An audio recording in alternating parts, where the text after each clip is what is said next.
Well, thank you everyone so much for joining us. I'm Devin Cook, the Associate Director of the Initiative on the Digital Economy, and it's my pleasure to welcome you all to our seminar today on digital decoupling, featuring Dr. Svenja Falk from Accenture and Geoffrey Parker of the IDE.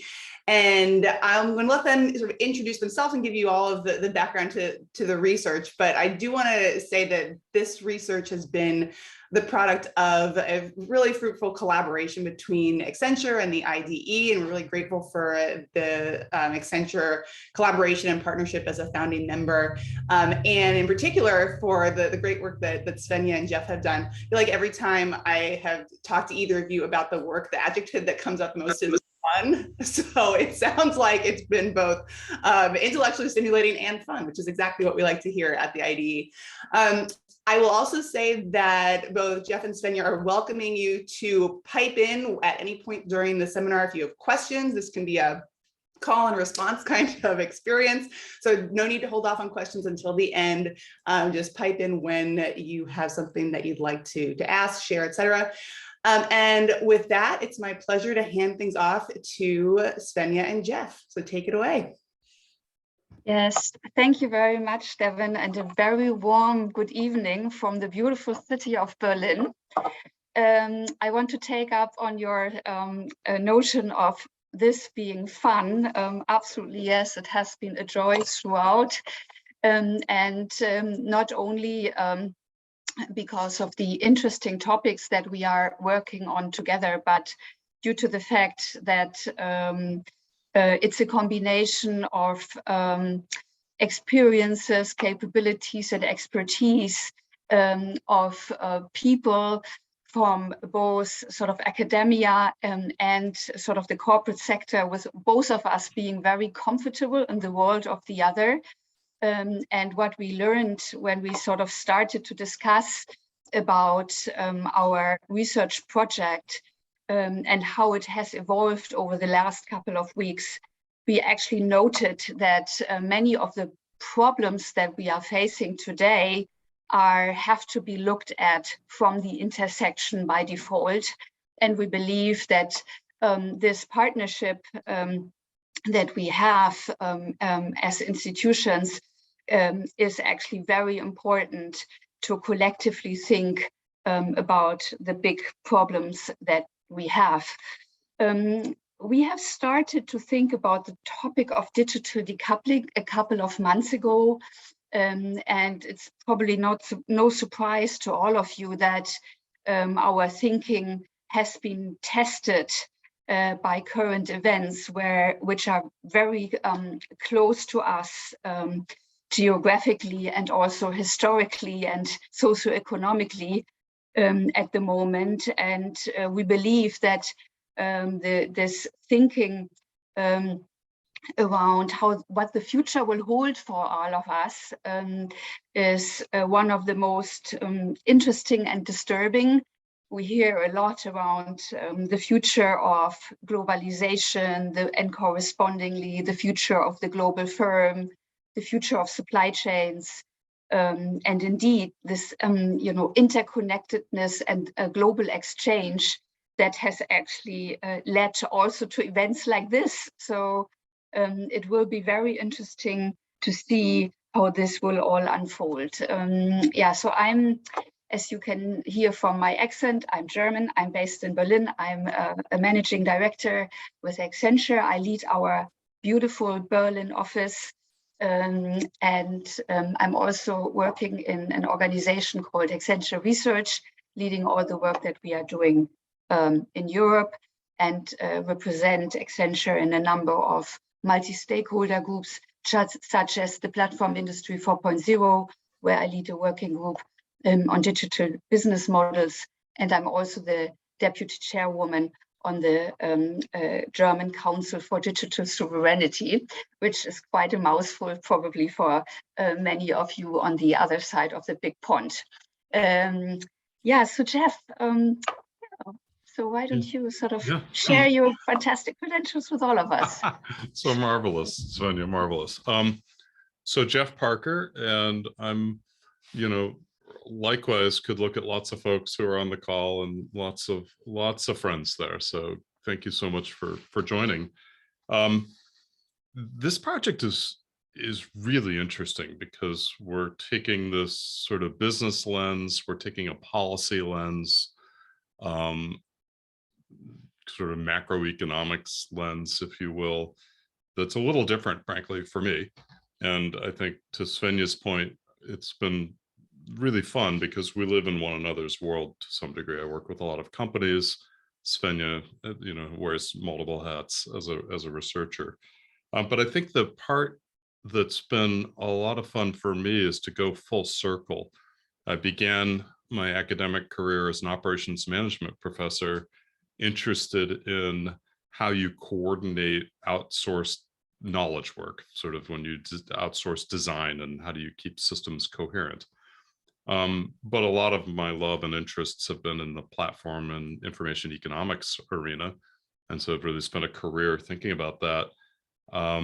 But these things have started to collide in really interesting and productive ways. And so these kind of global supply chains that leverage the data layer for both firms and all of their partners, and the aggregation of data and the way that creates value is kind of what joined Svenja and I together to do some of this interesting work, which we'll share with you, both methods and then some of sort of our preliminary results. But I'd be remiss if I didn't point out that one of the advantages of working with a partner like Svenja is she has the Accenture research arm behind her. So when we need data and we need awesome sort of charts and graphs and things, magically those can happen.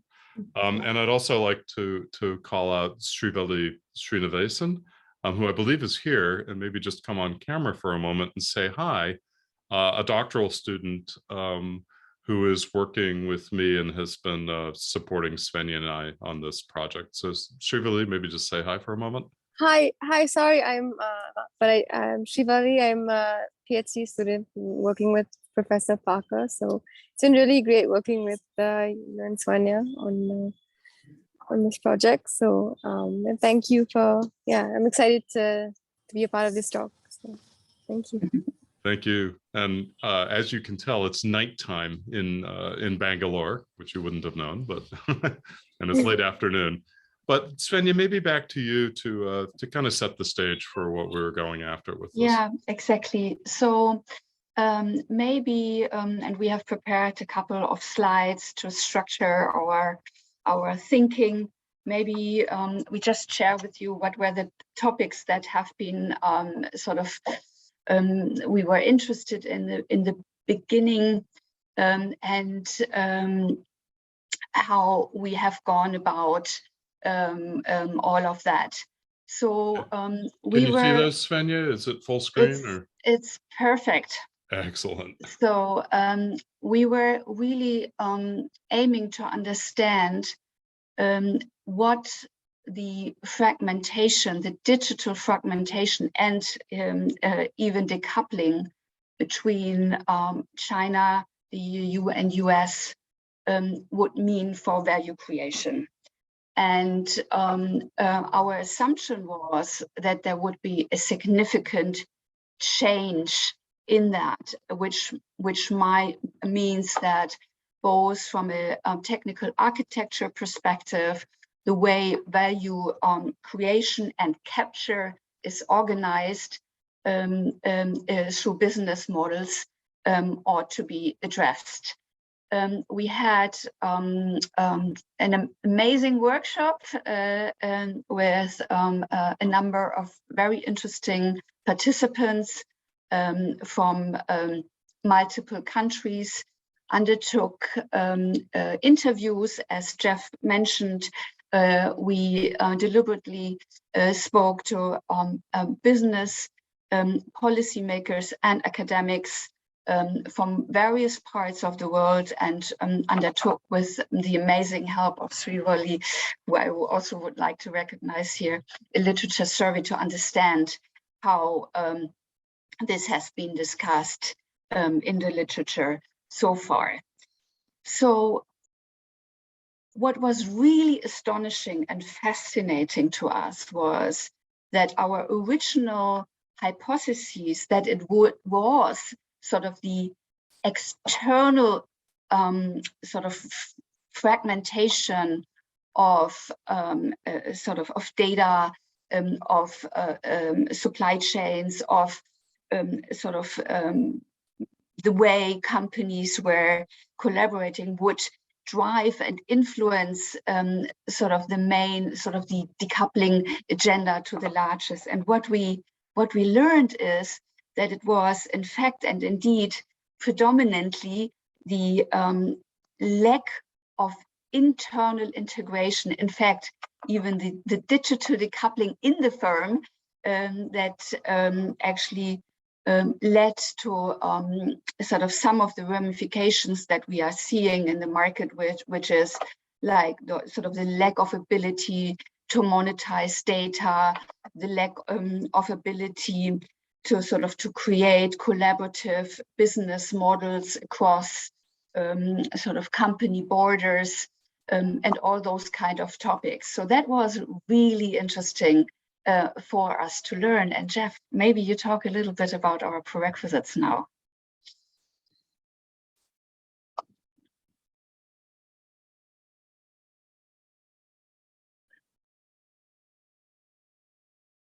Jeff, you are on mute.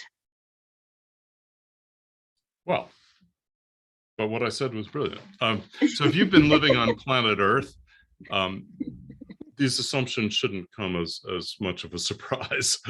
But I think it's worth pointing out, and we've seen, like in Andy McAfee's book, talking about sort of the dematerialization of the economy, where we switch over to a lot more data in terms of the content and overall product and service value.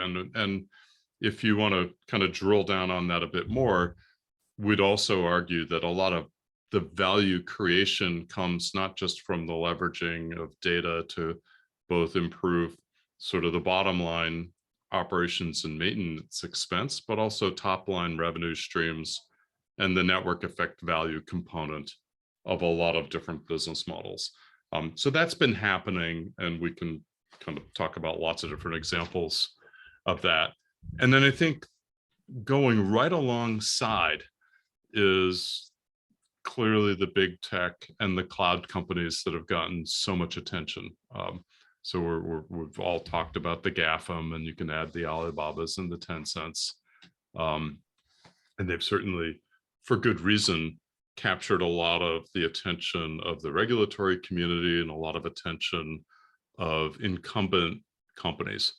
And then, and we'll come back to that. Actually, I'll just go to bullet 4, which is those companies that are, for example, a global automotive company that would have an enormously complex supply chain, or a healthcare company, or financial services. They know that they've got a lot of technical debt. They know that they need to transition over to take advantage of some of these solutions. And they're also concerned, and rightly so, I think in some cases, of adopting technology that locks them in. But equally, if there are consortia, and they're not part of that consortia that are starting to develop good cloud standards, they may get locked out or not have the same kind of preferential access to systems, to data, to the authorities that make standards. And so you have this kind of weird dichotomy of firms that are kind of standing, and they want to be in, they want to be out, and there's a lot of fear and uncertainty. And then next to that, you've got this challenge of, do I work with companies that can deliver excellent point solutions? But of course, that's a problem, because if you believe in the value of data aggregation to run all your AI and machine learning, and to cross-pollinate across the different divisions, to have a lot of visibility across your supply chain, or even within a manufacturing operation, that doesn't work, because those things don't scale. and you end up with vertical data silos and then a lot of difficulty kind of cracking that data out and then making it available even within an organization, let alone across. And I think then you have these issues of kind of centralized processing, aggregation versus, and especially in a lot of, for example, transportation or any kind of industrial processing, you need a lot of edge intelligence if you should lose network connectivity. So things have to do, you know, the devices, the machines, they have to do smart things by themselves and then be able to check in to the mother sort of ship of data and then model updating on a regular basis. And then balancing that is something that we haven't seen quite as necessary in more the business to consumer examples that we learned so much from the last 10 or 15 years. And then our point of entry, as Svenja could have noticed, was we've got this tectonic shift that's happened in the last administration with a lot of sort of heated up geopolitical competition, primarily US-China, and then a trade war, and then a lot of data kind of nationalism that started to cleave systems potentially in half or even fragment. And then some of the rise of big state investments and sort of going back to picking technology champions. So that's a lot, but I'm just trying to kind of set the stage of sort of what our entry point was into thinking about some of these challenges. So Svenja, back over to you. Yeah, this was an interesting one. At the end of last year, and the 2nd of December, 2021, suddenly all ships in the Chinese water, Chinese ships in the Chinese water, were disappearing from the radars, completely gone. That was quite an astounding event, and the ability of, you know, I track sort of the location, the name, the direction, the speed of the ship was gone. What happened? So the ship, the captains of the ships had all, in reaction to the new sort of data privacy laws of the Chinese governments, preempting that they might not comply with sort of regulation, shut off the radar to avoid that they would sort of fail on this new law.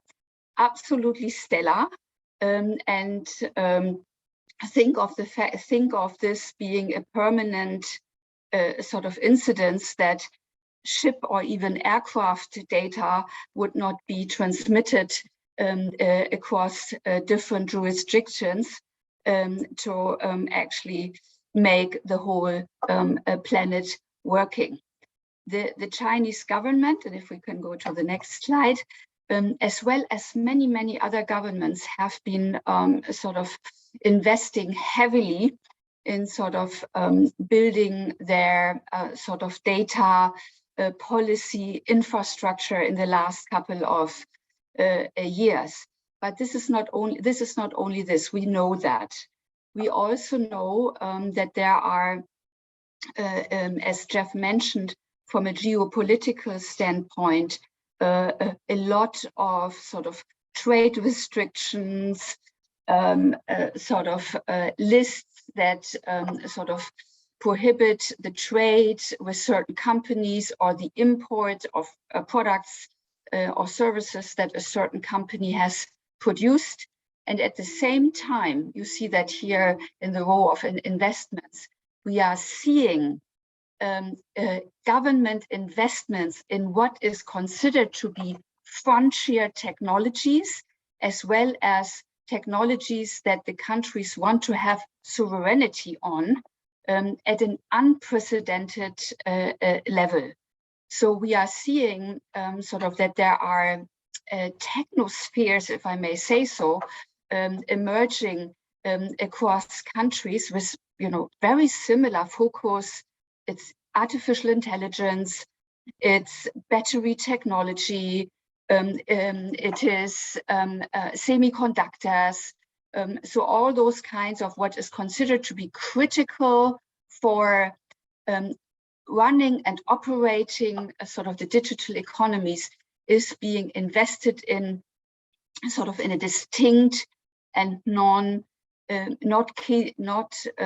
sort of way of sourcing, buy, build, or buy from other countries. So that's really interesting to see that this is all happening in tandem. What also most countries are doing is that they aim to understand what are the technologies that will be the decisive ones for ensuring and enhancing competitiveness in a decade from now, and they seek to invest in it right away. Things like quantum computing, certain material technologies, biotechnology. So it's really there is a technology race underway, combining sort of things that we already have with new ones. So it's clearly that this is this combination of regulation, investments, and also antitrust in the country itself, aiming to prevent the building of cartels, monopolies in countries, is creating a very interesting mix for companies, because they have to respond to both sort of the positive and negative forces, if you will, of all these different aspects, and think about how they set up their operations from an R&D perspective, from a deliveries perspective, probably in a very different way in a couple of years from now. Jeff, over to you. Yeah, and just to, it's interesting because we've seen waves of this kind of industrial policy, and with everything that you would expect if you look at the past, which is you wonder how much of this is going to actually generate any benefit and how much will be technological dead ends. But to Svenja's point, some of these investments are massive, so there are clear kind of bets that government entities are taking and entering what you might have expected to be mostly a corporate domain. So I think that's an interesting thing to see. In terms of where we're at, so as Svenja mentioned, we probably interviewed about 20 plus stakeholders across, as Svenja said, academia, government agencies, industry, and then across all the major regions of the world, to just hit a few. And I think, as Svenja alluded, the digital fragmentation within the firms ends up being a really big issue that gets called out. And in particular, and this won't come as a surprise to the folks on the lunch call who have done work in digital transformation, you're still dealing with a lot of legacy structure of siloed organizations, governance structures, that firms are calling out as their own kind of difficulty. And okay, now we've got this new digital divide. We have to respond to that. And just 2 years ago, they had to respond to the pandemic. And I think Svenja actually has data. I have anecdotal data from a lot of interviews that says that the firms that had done end-to-end digitization throughout their supply chain were able to pivot and adapt a lot more easily than those firms that had not undergone that process. And Svenja, maybe you can speak a little bit to that, because I think you have better data on that. Yeah, absolutely. So I think if you sort of think about this notion of the intelligent enterprise, if you have different sort of technical solutions within the firm that are not interoperable, if you have department level data lakes that you are using within your department.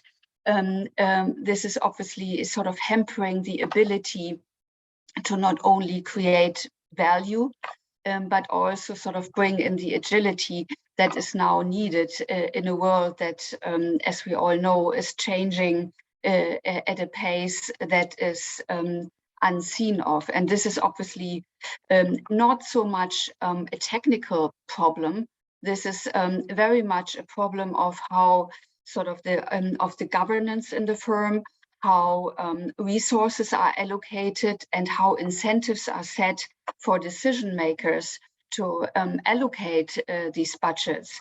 When you all remember when sort of in the first, I would say the first era of digitalization, when the CIO became the CDO, this Chief Digital Officer, and you had in many companies sort of a board level Chief Digital Officer without any budget in the board, and with two people who had more the role of an ambassador to sort of state the obvious, and everybody believed that this would work. Then in the next iteration, it was that sort of the budgets were incrementally taken from other departments, which was also not something that worked this well, combined with sort of siloed and not integrated forms of organizational entity where the innovation was aims to be sitting, but not in the core of the organization. So a lot of, and I would say most of the challenges that we are talking about are driven by the fact that organizations are not yet ready sort of to build structures that have the ability to systematically and strategically create value across company borders in partnerships with others. They are not yet set up for that. And I know that this is one of the biggest challenge for most companies, how they can actually enable that shift. You know, it's just nothing short of remarkable in 2022 that we're still talking about some of these issues. And one thing I want to circle back to is on the regulatory side. We had a really interesting set of conversations with some of the regulators, and in particular in the US kind of view, they said, look, a lot of the airtime is getting taken up right now with antitrust, frankly. And so with Lena Khan's sort of taking over of her agency, a lot of scrutiny is going primarily on big tech. And so we're sitting here and we were asking the question, you know, where's the voice, if you will, and you hate to say the voice of industry, but where's the voice of the multinational supply chain in terms of when you pursue these policies that end up potentially having this global digital divide? How do you expect that to play out in the value chains? I mean, is that just sort of like a hurricane that blows through that the firms are expected to deal with? And one respondent said, you know, one service you can do is simply to highlight this so that it becomes part of the conversation, especially in, you know, in the regulatory bodies at the Commerce Department, so that that voice gets heard a little more loudly. And it's not perhaps as credible coming just from the organizations themselves. So it's worth noting that we can kind of aim and say, hey, these global value chains do have a really important part and role to play in our economy. So I thought I'd share with you, this comes from some work I've done over the last couple of years where we were doing matched pairs of case studies with both technology suppliers and with sort of big multinational incumbent firms across lots of different industries. So sort of automotive would be one obvious one, but consumer electronics, apparel, and a number of others. And the question was really around when they deploy these technologies, what sorts of impact are they hoping to achieve, and how much adjustment, how much kind of internal work does it take an organization to do that? And then we kind of mapped these out and gave them some cute names. And so if you go from left to right, well, the first two are interesting because that's essentially the types of technology where you go out and find best of breed, and then you weave that best of breed into your existing infrastructure, and that would be some kind of a point solution.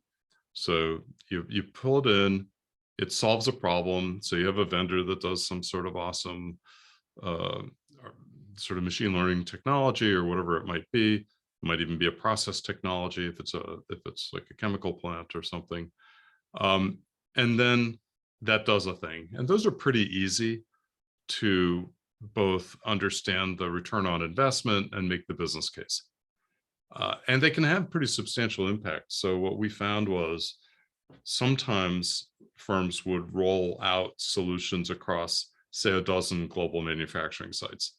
And they thought that was heroic. And in many ways it was, because they were able to take a success in one location and then roll that out and have a pretty big impact. But in terms of the actual sort of re-engineering inside of the organization, really not much. And in terms of the investment kind of thesis that you had to take potentially to the board, not much. Then we ended up looking at projects that were designed to create touch points for outside entities. So think of this as kind of setting the stage for weaving your supply chain partners in, or potentially allowing for ecosystem partners in a platform to then have something to connect to then build upon.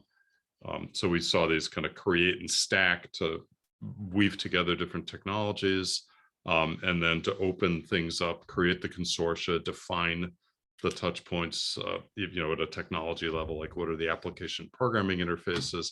At a higher level, what are the governance structures?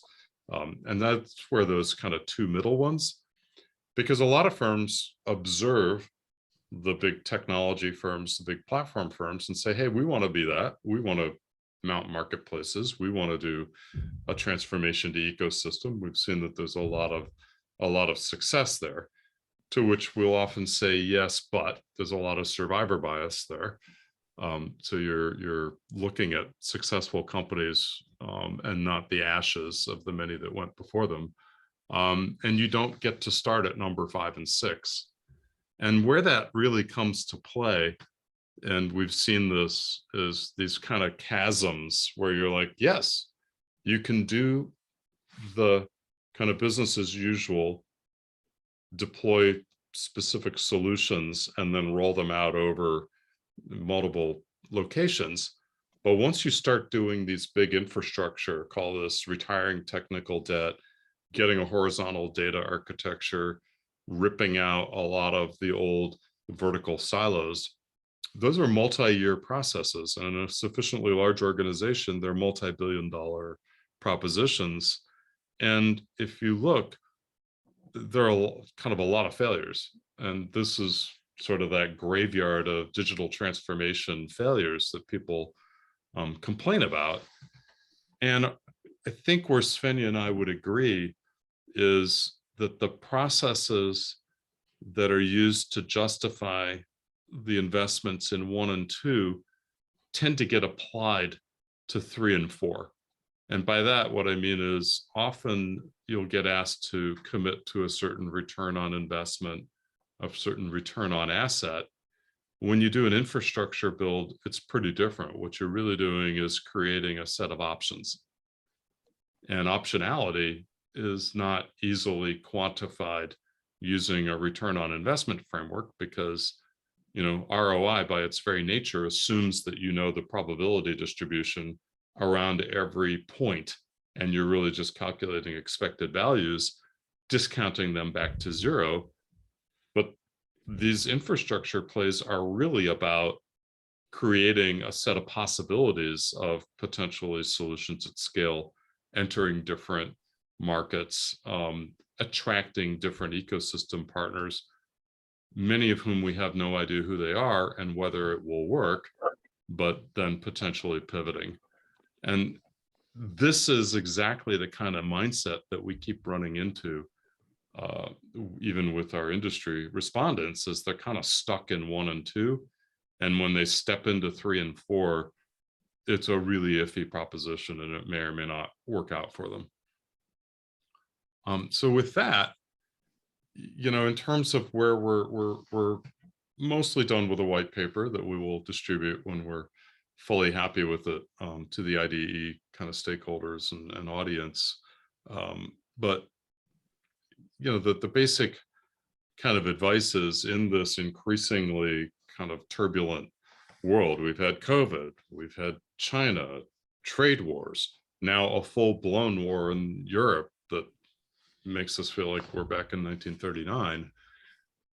Having the kind of flexibility and the responsive systems within firms is super important. And the ability to respond to these disruptions, it's sort of hard to imagine a landscape going forward that those aren't going to be continuing disruptions, and you're not going to have the systems in place to respond to them. I don't see a lot of stability on the landscape. So with that, I'll hand that over to you, Svenja. Yeah, just to sort of wrap up, and I think we lined that out in our presentation. We believe that before you can address the digital divide outside the firm, you ought to be addressing the digital divide in the firm. So the way you set up governance structures, incentives, and technical architecture. Obviously, what is important is sort of ecosystem thinking, sort of thinking about how you can build it here in Europe. The concept of data spaces has become very prominent. We have some early indication of this being a success to address some of the problems in supply chain transparency, CO2 carbon footprint, and also sort of some of the demand supply issues, particularly in industries, so through data spaces such as Catena X. And this is really sort of done in a very structured way. Things like this can help to institutionalize sort of a data-based value creation in a more sort of regional setup to start with. And then obviously, the debt of the waterfall, I think, Jeff, why don't you talk us through this one, given your passion about that topic? Yeah, I mean, it really goes back to the metrics and the idea that on some of these projects, you can set a 3 to 5 year plan in place and then march toward that to a set of that assumes that you both have almost perfect information on the cost side and reasonably good information on the benefit side, neither of which are true. And so that waterfall planning process in doing these kind of retirements of technical debt and then setups for new products and services, it just falls apart almost immediately on contact with reality. So, and then you see these teams and they're 2 years into projects and the decks that they built, the justifications don't change in years. And you're like, that's simply not possible, that the world looks like it did 2 years ago. And yet the processes that you have inside this organization to go back and look at those assumptions and adjust to, where you are today, they seem to be just missing. And so the CFO says, where's my X $100 million back that you promised you would give me in order to get this project greenlighted in the first place? And so that's something, yeah, I'm very passionate about it, because I feel like you end up backing these teams in to having to make commitments that are simply not real. And then they get held to those commitments, and there's got to be a better way to get a big enough investment path that you can get it in front of the board, get it approved, but not have to blow it all at once on a fixed plan, but kind of be a bit more incremental and learn, test, iterate. So yeah, that's my soliloquy on that one, Svenja. Yeah. Yes. So why don't we invite our participants in? We have a Yeah, number of absolutely. people who've thought really hard about a lot of these issues. I know that because I know who some of you are. So I'll start calling on people in a minute, but I'm sure folks have lots to say on these issues. So just kind of raise your hand or go ahead and start talking.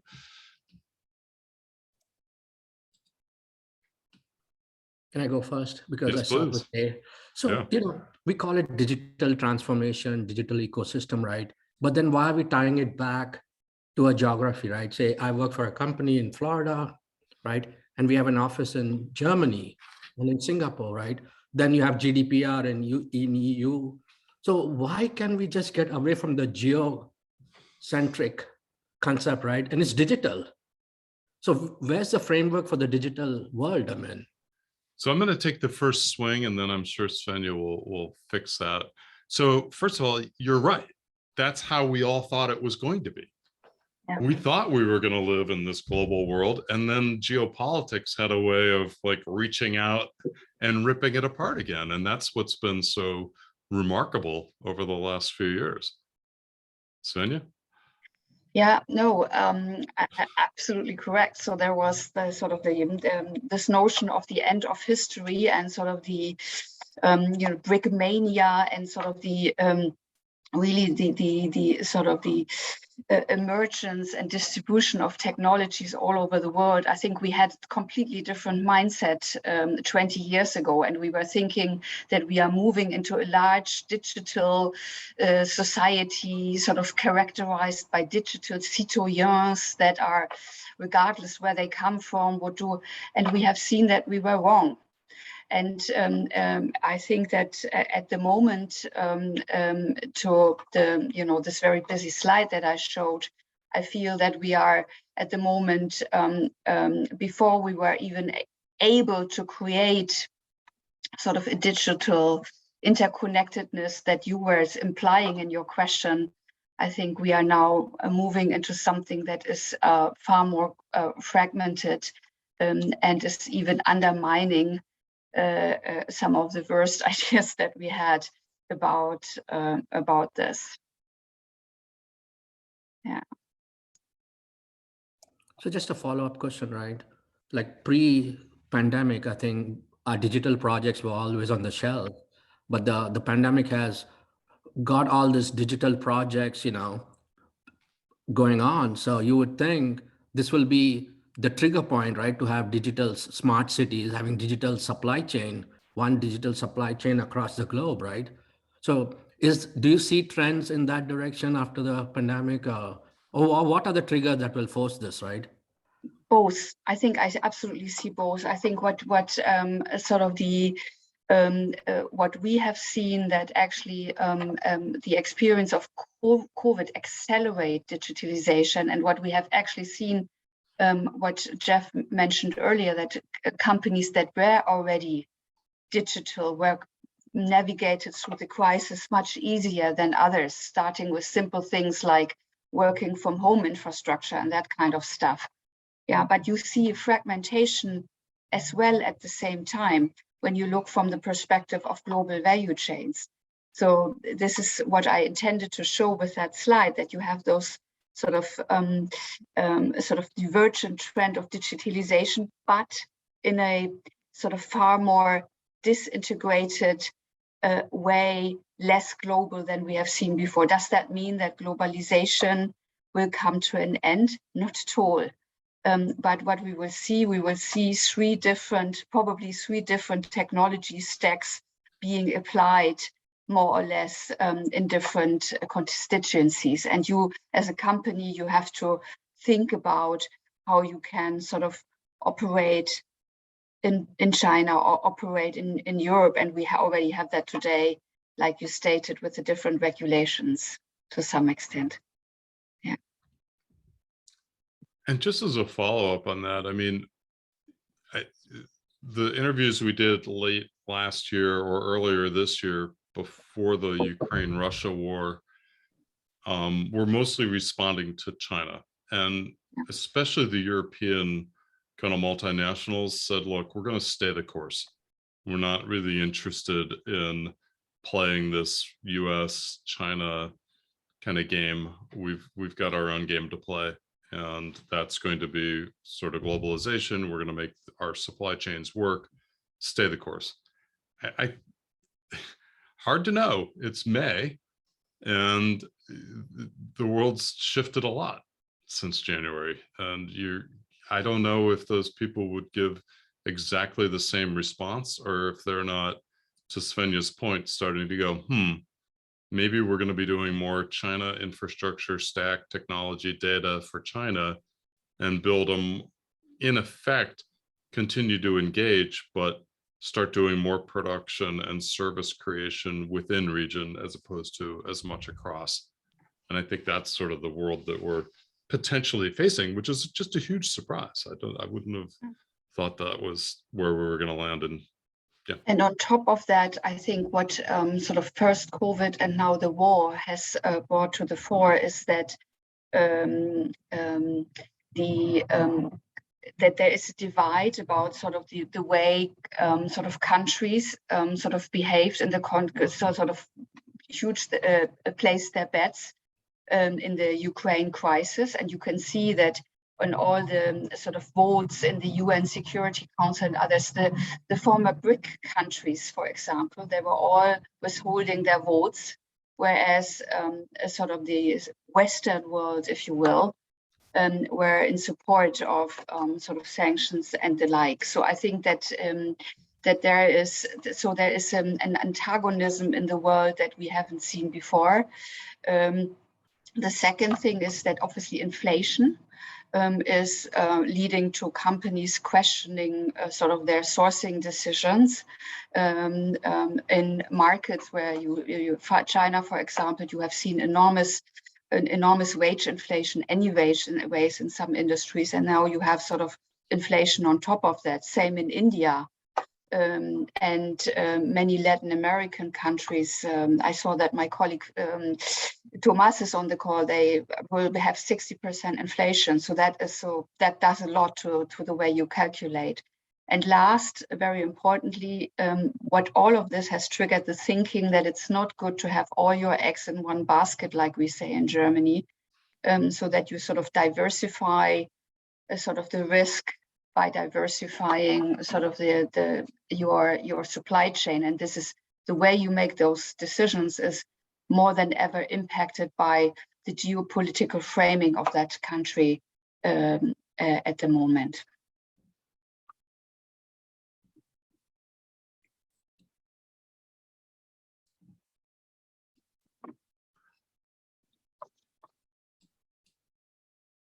Let's see. So we have a few more minutes if others want to kind of weigh in, either a question, or we certainly welcome other points of view and commentary.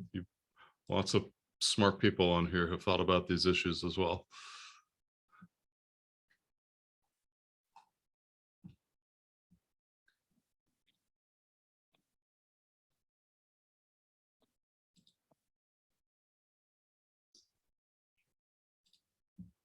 Hey, Jeff and Svenja, what's next? So as I said, Dave, we've got a paper that we're nearly done with, and we'll circulate that in the community. Then we'll probably drive down some more data collection. I think, what you've seen is kind of more of a high level. And honestly, Svenja and I haven't 100% decided. I think I'll tell you what's next. We're going to get to the MIT Platform Strategy Summit on July 14th. And we have some awesome panelists. Svenja is going to moderate a panel. And we have somebody senior from Kohler, somebody very senior from Schneider Electric, and a number of other invitees.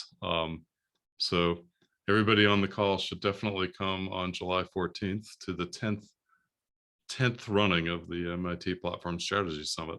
Yeah, So and that's what's next, Dave. in fact, we have some ancillary meetings around that as well. The day prior, there's a platforms event focused on healthcare systems, and on the day after is the usual partner with Boston College doing a more academic. It's actually the Boston one is on July 19th. Oh, it is. Okay, thank you. Yep, that's not back to back, but there is, so we do have a focused half day on healthcare. And so we'd be thrilled if people want to check in to that as well, if you come into town that morning or a day ahead of time. That's an experiment that we're trying to sort of double down and go a little bit more deeply into a particular industry. And then the main event is on the 14th. Carrie, just drop the link into the chat just in case anyone wants an easy click to check out more details. All right, anyone want the final word? Okay, Jeff and Svenja, any last thoughts from you? Yeah, thank you for joining. Thank you for having us. And if you have any further comments or ideas, then please don't hesitate to share them with us and inspire us. That would be great. Thank you. Yeah, thank you so much. And, you know, this is a very different kind of a talk than the usual academic goes and builds a model, or academic goes and does a econometrics analysis. And this is sort of our foray into trying to think through some really much higher level strategic issues. But, you know, in order to set the stage for CEO and a management team to think about where to allocate investment, they have to have a view on some of these points. So I think that's really where Svenja and I are coming from, is our conversations with some of these leaders, and they're trying to get their arms around, you know, where do I put the next tranche of significant money, and what's the right investment thesis. Mm-hmm. Well, thank you both so much for all of your good work, your partnership. Thank you to Accenture. Thank you for being our final seminar of the semester. Thanks to everyone in the audience. Terrific to always have you join us on these Thursday lunch hours. And we'll look forward to seeing all of you in the fall. So thanks so much, everybody.